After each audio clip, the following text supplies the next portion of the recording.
সেই স্বাদ।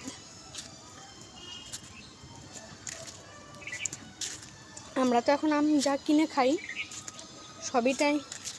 সবটাই হচ্ছে কার্বাইডে পাকা, সেরকম একটা গন্ধই পাই না।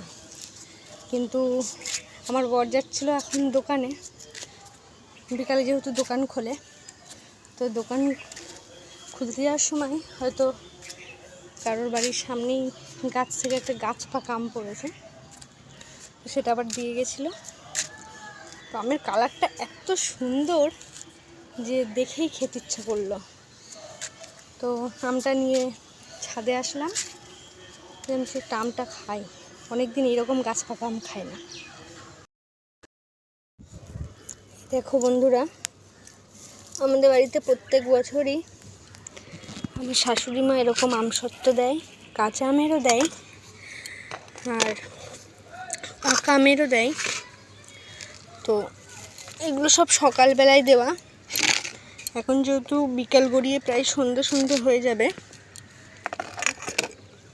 এই আমগুলো একে একে তুলে নিচ্ছে, আমসত্ত্বগুলো। আমি তো ওই আমসত্ত্বগুলো তুলতে অর্ধেক খেয়েই ফেলি, আবারও দেওয়া হয়। আর মোটামুটি সারা বছর যদি একটু ভালোভাবে বিকালবেলা খাওয়া যায় তাহলে কেমন লাগে।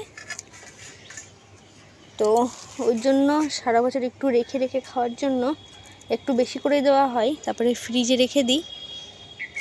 যখন একটু কিছু খেতে ইচ্ছে করলো বা মুখে স্বাদ থাকে না, তখন খেলে বেশ ভালোই লাগে। কে কে খেতে ভালোবাসো জানিও।